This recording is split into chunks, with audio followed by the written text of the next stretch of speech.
9:30.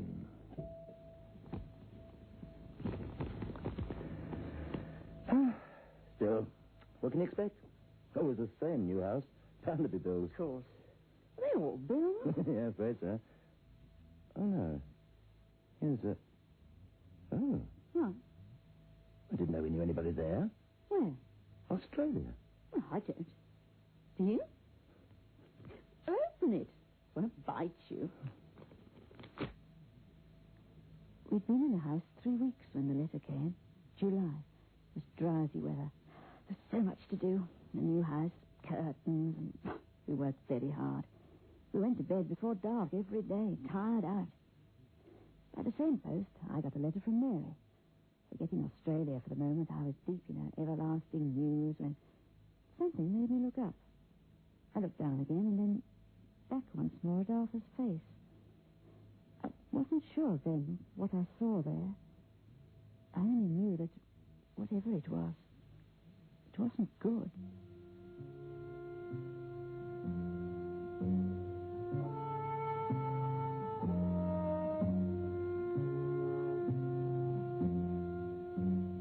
Biotex, the new soak and pre-wash powder, presents Beyond Midnight by Michael McCabe.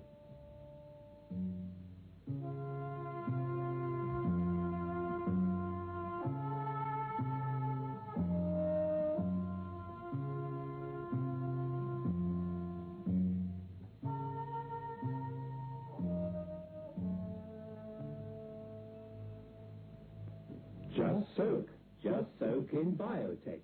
Just soak in Biotex. Just soak in Biotex. If you have wondered how to get your washing really stain-free, understand this. Biotex removes the stains and dirt washing won't. Just soak in Biotex. Stains, grass stains, tiresome collar and cup stains, ingrained dirt, soil and grime. Out they all come, and you don't stir a finger. Just soak in Biotex. Biotex with natural enzymes is the pre-wash powder with the most enzymes to give you extra pre-wash power. Absolutely no rubbing, no color loss, no fabric wear. Use it for cotton, silks, woolen, synthetics. Use it to make new again. Soaking in Biotex removes the stains and dirt, but washing won't. Just soak in Biotex.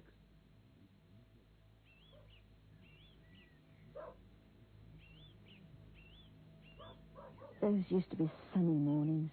The house faced east over the estuary, and I used to open the windows early to air out the smell of paint. We'd moved in the day the workmen left, and everywhere was fresh and lovely. The house, though ancient, felt new to us. It had been a step leaving Wimbledon Park, but those early weeks were proof that it had all been worth it. Then the letter came. Arthur, what was it? Well, this letter. It's from a P. St. J. Hobart. Well? He says that this house has no business to be disposed of. He says it is. Is? Under his late uncle's will. Late St. St. John Hobart. He was the owner. Do you remember? Been in the family for I went into everything carefully. Did you remember that it was a lawyer? Yeah, I know, Hobart, but he died here, the uncle, but he died intestate. Oh, he made a will. Well, the lawyers had it, apparently. But, this is what this chap from Australia says. Well, this is what I know. I mean, what the lawyers told me. This is Australia. Look, wait a minute. The old man made the will, but then went to the lawyers and destroyed it under their very noses. Well, they told me. He didn't make another one, and then he died. All he left was bills. So the house was sold to pay the bills. Nothing about a nephew anywhere. Now all this, what does it mean? Arthur, those lawyers can't have made a mistake. No, they can't. This chap hasn't got a leg to stand on. He's trying it on. Or an imposter. Here, read it. Whoever it is, he knows the place like the back of his hand. Read it. So does this mean that we've Just read it. I don't know what it means. Well, not much, I hope. He's an insulting so-and-so, but, well, like I said, he mightn't be genuine. Pack of robbers. That's very charming for a start. Scene of his boyhood. He can't make up his mind whether to insult us so that we clear out or to make us feel bad, preying on our feelings. The scene of his boiled. Lived my miserable life with no hope only to return. It's my fate, my inheritance, and my passion. Mine, and no one shall cheat me of it. Well, it sounds sort of like a threat, doesn't it? No, Arthur, it's no use just dismissing it. I'm not dismissing it. Well, I mean, really, in fairness, his uncle ought to have told him. Well, maybe they fell out. Well, you never know. There's a lot goes on in those old families. I mean, always supposing this chap is genuine and... Well, anyway, I think you ought to send this on to the lawyers and that. I mean, we've only just moved in, Arthur. And we're not moving out either. It's our house. Bought fair and square and above board with cash. Well, I mean, let these lawyers you saw, who arranged everything, let them write to this P3J... What? This man. Oh, Hobart. Yes, well, let them write to him. I mean, what are they for? What else are they for? In the first place, he ought to have written to them instead of trying to play us up. He hasn't got a leg to stand on. Look, this hasn't got anything to do with us. Just put it out of your mind and send it to the lawyers. Not a hope. Well, for a start, I wouldn't be surprised if that was the end of it. All right? Arthur? My dear husband left the room after that, went down to the garden and stood on the lawn and looked out across the water. It was a lovely house. We'd wanted a house near the sea. Arthur was very keen on boating and asked nothing better than a bit of gardening when ashore. That morning, before that letter came, we planted out some carnations, and Arthur had cut the hedge. And I was so happy. It was the last happy morning we ever had, I suppose, together.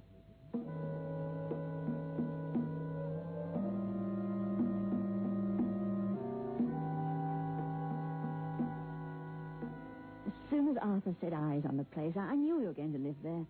You came on it round a turn of the valley, suddenly. Just the house, the water, and the trees going up.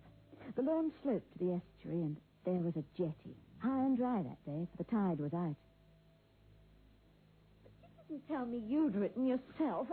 Oh, Arthur, I thought you were just going to pass the letter to the lawyers. Well, I did, but I thought I'd like to try and explain things to Hobart myself, too. Not a good letter writer. The way you express yourself. Yeah, well, there it is.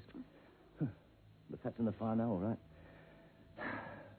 He's just gloating. I mean, he sounds like a maniac.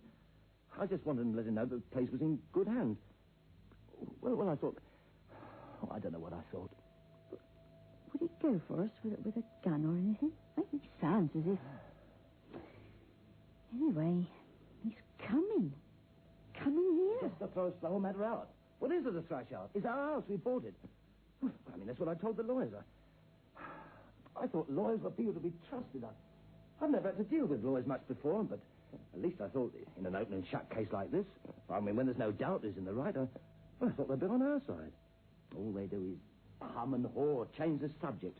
The villagers aren't much better. Oh, they're a close lot, they are. Smugglers, that's what they are. Go on. They're in league with the Hobarts, I tell you that for nothing. Well, how on earth can they know the nephew's coming? I don't know, but they know he's coming here all right. The way they look at me. They won't be living in that nice house for long. That's what their looks say. Oh, sometimes I wish we'd never come here at all. Why? We bought it. It's ours. Why then, if that bloke continues his present attitude, not a word will I hear. I will not clear out. I'll not sell. And that's final. This P. Hobart man arrives in London day after tomorrow. He'll be here that same day.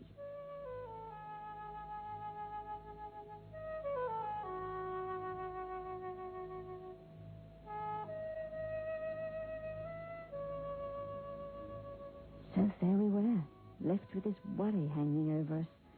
Arthur couldn't concentrate on the garden.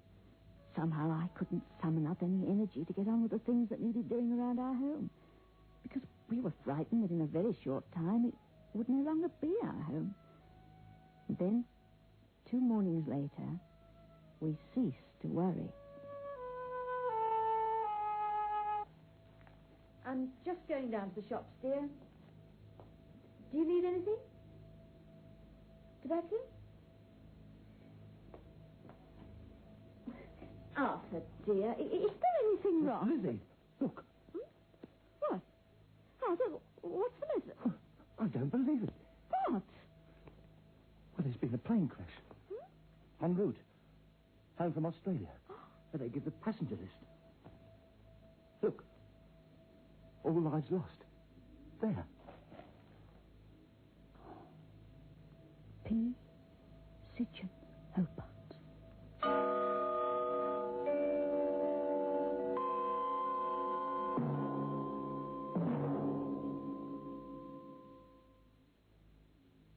Arthur and I were ashamed to voice our relief. We were ashamed.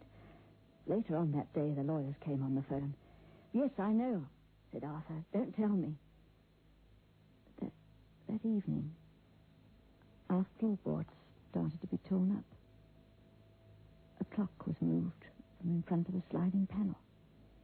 Thrown out in heaps were our clothes and papers from drawers and cupboards. I heard him. Arthur heard him. It went on night and day, but neither of us caught him at it. How could we doubt for a minute who it was?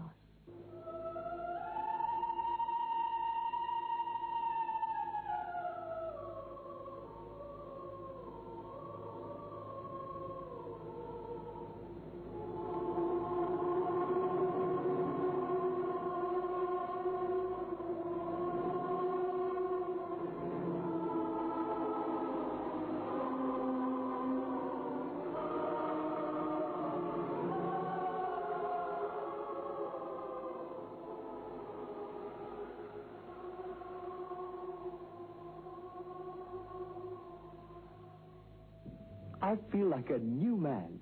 It's a lovely day today. I thought you had flu. I took a Grandpa headache powder, and I'm well better.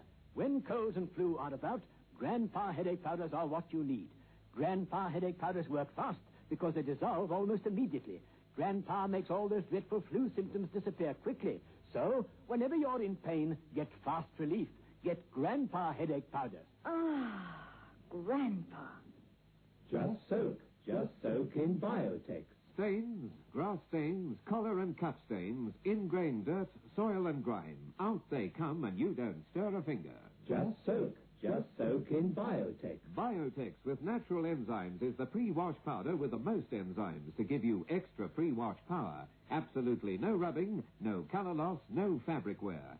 Soaking in Biotex removes the stains and dirt that washing won't. Just soak in Biotex.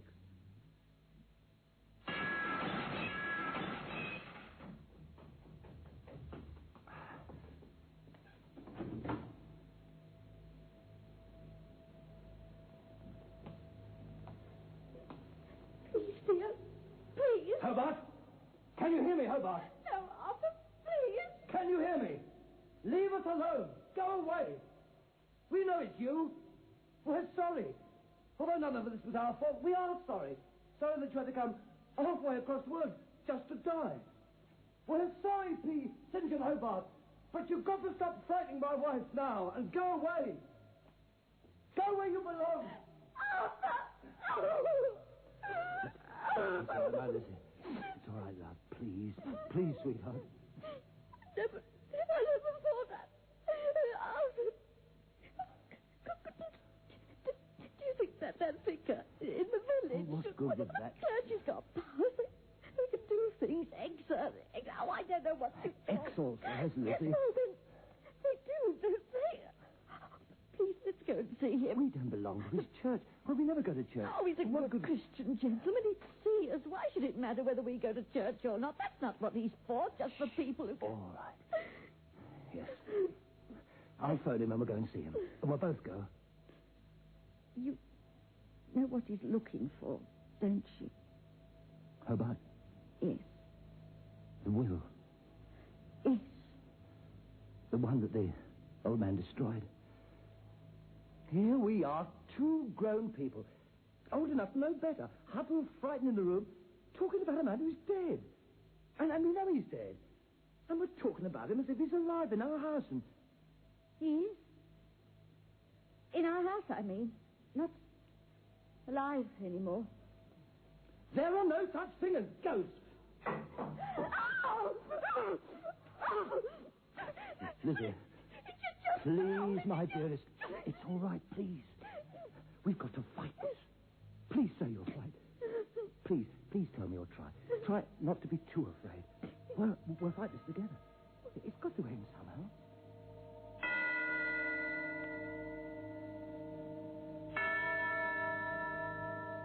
At the start, we remained outdoors as much as we could, leaving the house to P, Sidge and Hobart, in case he might weary and be still. We now seldom saw the sun. It was sultry weather. The trees became dark as if they were full of smoke. To distract me, Arthur would take me boating upriver, out of sight of the house. Or we'd take sandwiches and go into the woods. Sometimes we'd go miles and miles away, walking nearly all day. This lasted for a little while, but I could see that my husband wasn't happy. He was right, of course. Man should stay in his own house. He telephoned the vicarage, more to please me than any hope that a solution from there might help us. Either way, it was the same. Because Mrs. West, the vicar's wife, told us her husband was away for 3 weeks on exchange in a north of England parish. And then, one evening, I saw P. Sidge and Hobart.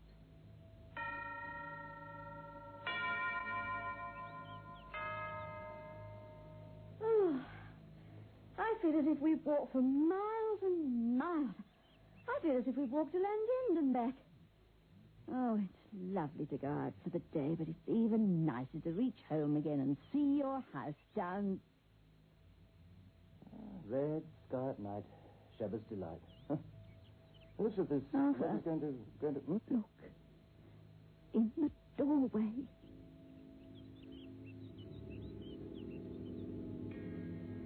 We looked down at our home from the hill above it, down through the sycamore trees.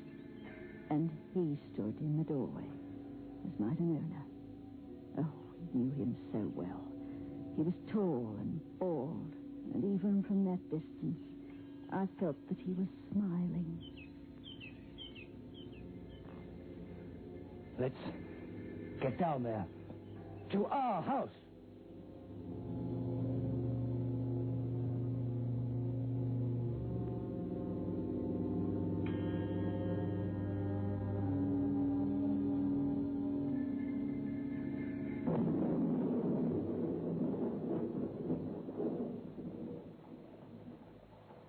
Came the evening when the men from Australia had a long look at us.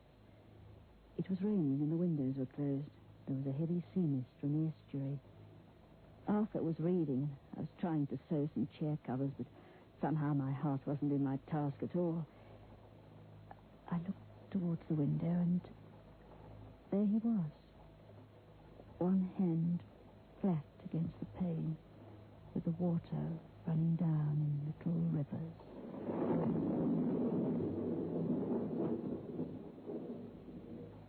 Through the glass, I saw his teeth and his eyeballs. I saw him laugh silently, terribly. Arthur, dear, let's close the curtains, shall we? Oh, yes.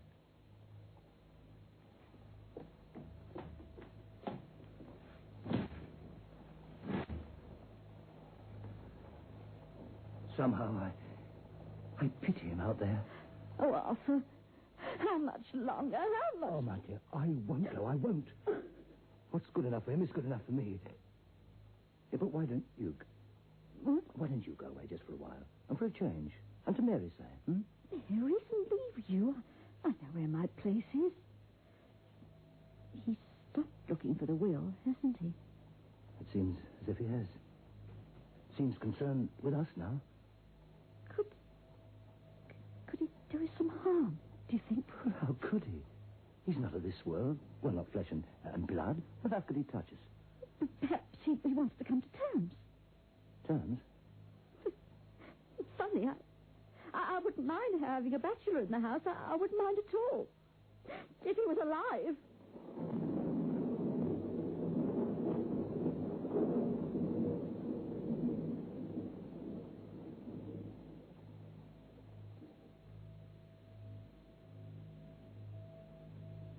Why do you fair and square with a living man?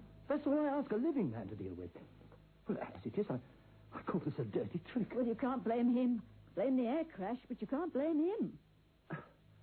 I never thought there'd come a day when I'd tolerate in my home something from a world which isn't ours.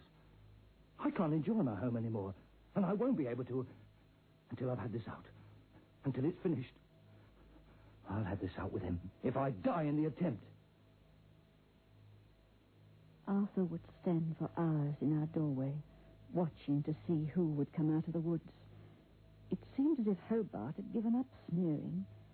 He'd remain quietly in the corner of a room or range the woods about the property. He'd stand by the water and look out across the estuary. Far from getting an occasional glimpse of him, we started to see him quite regularly, almost every day.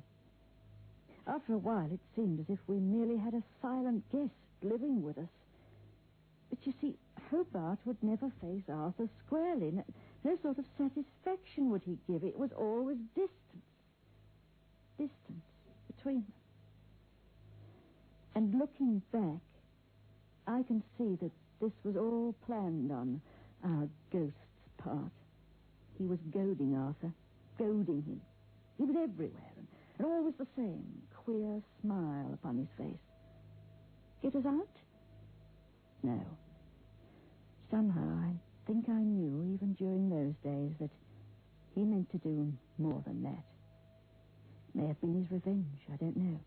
P. Sidgeon Hobart brought about a rift between my dear husband and me. I never thought such a thing possible, after all those years. But it happened. A dead man came between us. Arthur grew titchy. He lost his appetite. It was as if I'd done something wrong. The end came suddenly. There's going to be a storm. Oh, so glad we've got a nice lot of logs in, dear. Oh, my, it's dark in here. Mm-hmm. Arthur? Arthur, dear, what? Dinner's ready and... Oh!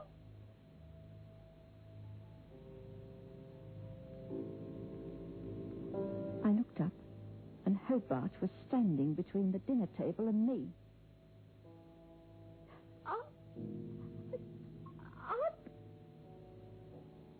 He'd never come so close before. He was laughing silently. His bald head shone in the fire glow. He came closer, at the whites of his eyes. I know evil when I saw it. This was evil.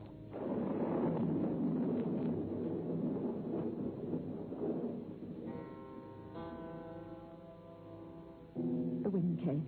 The storm was beginning. Already I knew it would be raining in the estuary. It was full tide.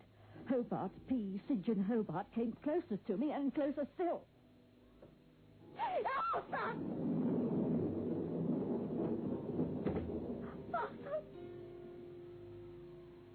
Hobart laughed again, as silent as ever, and then backed away to the sofa. You needn't go.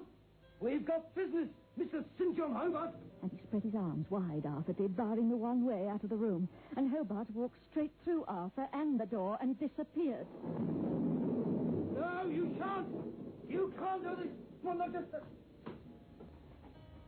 Hobart! Hobart! Hobart! I ran to the window, and I watched the ghost stroll down across the lawn. Arthur ran after it. My poor dear tried to battle with it. He threw punches at it. He was fighting the air. Hobart went on and on, down towards the jetty. Full tide. The water was high and angry.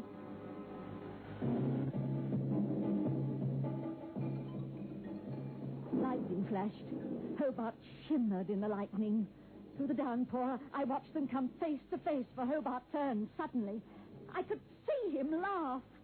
What began to pass, I shall never know. I could not move, could not follow. Time for me stood still. I was watching a play, a film. I was in a dream, anything except reality.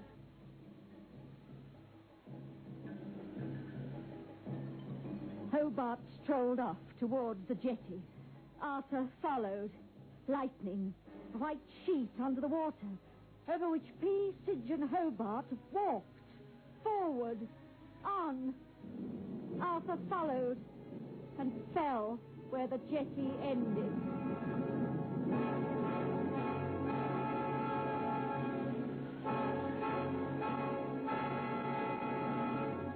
What remained was the roaring storm and the racing water, into which my dear had gone like a stone.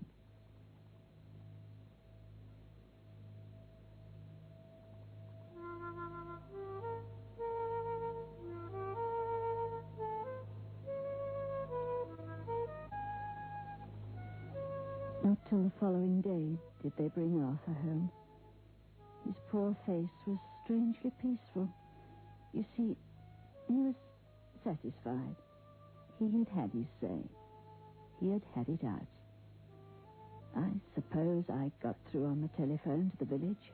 I know I was not left alone long. But death finds you friends wherever you are. Somebody wired Mary, and she came. And it was with her that I went away, never to return. So there is the place for whoever wants it. Once again for sale, for I need the money. Empty or not empty, I cannot say. Who is in possession? I do not ask.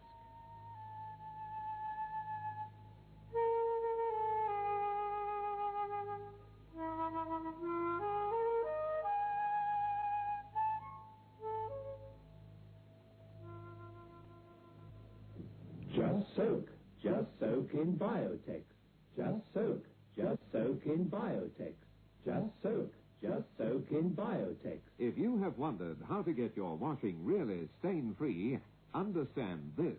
Biotex removes the stains and dirt washing won't. Just soak in Biotex. Stains, grass stains, tiresome collar and cuff stains, ingrained dirt, soil and grime. Out they all come, and you don't stir a finger. Just soak in Biotex. Biotex with natural enzymes is the pre-wash powder with the most enzymes to give you extra pre-wash power. Absolutely no rubbing, no color loss, no fabric wear. Use it for cottons, silks, woolens, synthetics. Use it to make new again. Soaking in Biotex removes the stains and dirt, but washing won't. Just soak in Biotex. Beyond Midnight is presented every Friday night at 9:30 by Biotex, the new soak and pre-wash powder. The program is adapted for broadcasting and produced by Michael McCabe.